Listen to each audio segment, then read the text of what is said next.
Halo teman-teman, perkenalkan nama saya Arum Pramesti. Saat ini sedang menjadi mahasiswa aktif dari LSPR Communication and Business Institute, Fakultas Komunikasi, jurusan International Relation.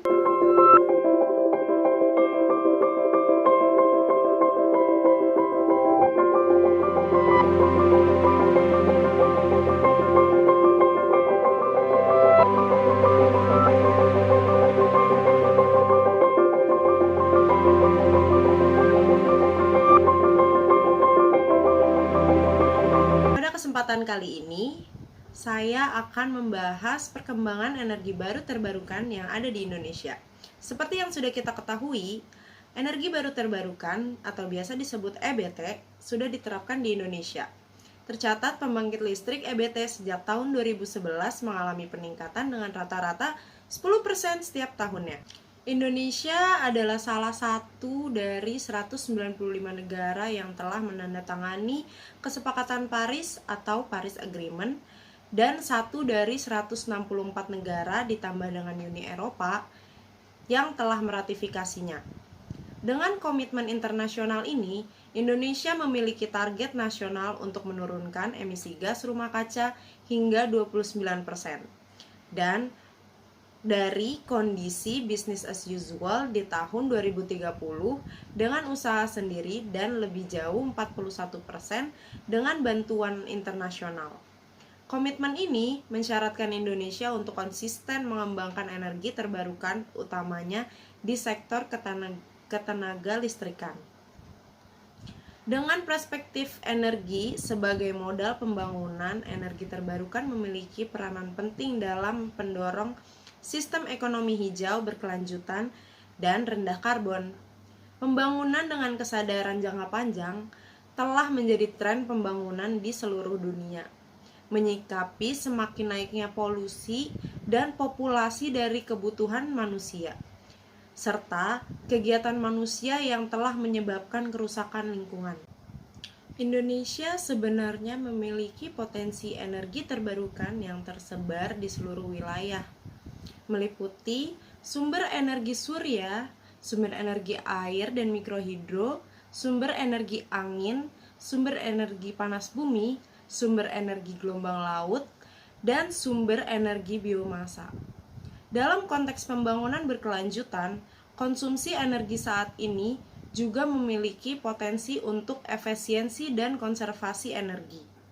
Namun, di samping konteks potensi yang dimiliki Indonesia, energi baru terbarukan ini juga memiliki hambatan. Dalam mengaplikasikan sistem energi EBT di Indonesia, berikut ini merupakan hambatan dan tantangannya.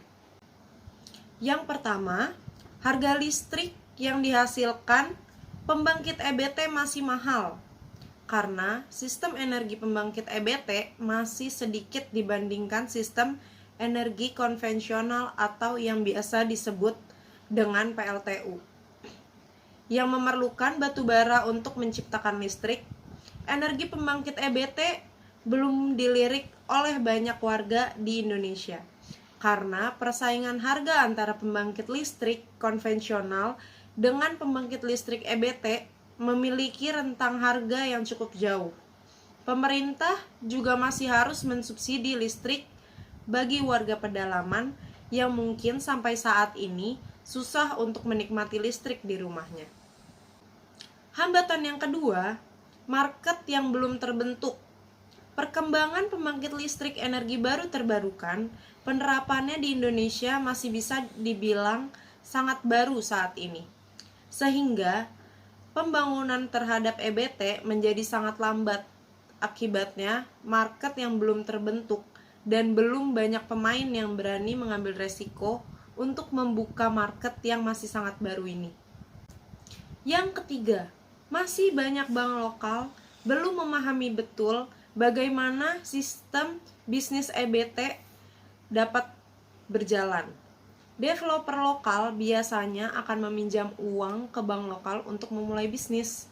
Namun, bank lokal Indonesia masih banyak yang belum memahami betul bagaimana kinerja bisnis di bidang EBT dapat sangat menguntungkan.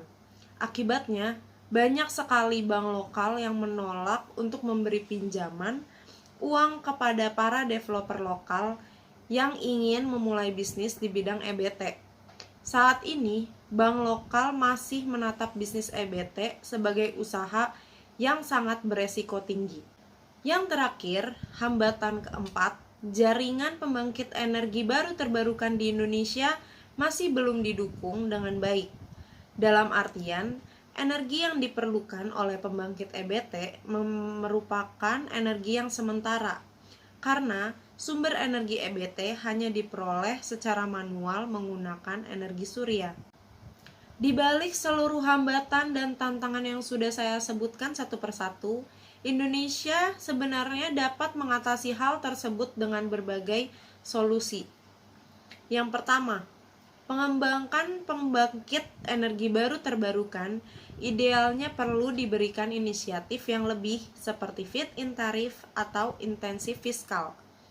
Yang kedua, mengembangkan serta meningkatkan pembangunan industri energi baru terbarukan produksi anak bangsa sehingga Indonesia dapat mengurangi ongkos yang berlebih untuk menghadirkan lebih banyak sistem dari pembangkit energi baru terbarukan.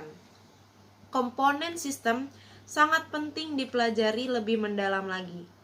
Yang ketiga, diperlukan pengetahuan untuk perusahaan bank lokal terhadap pengembangan pembangkit energi baru terbarukan agar terciptanya kepercayaan yang tinggi akan keuntungan bisnis dari bidang EBT.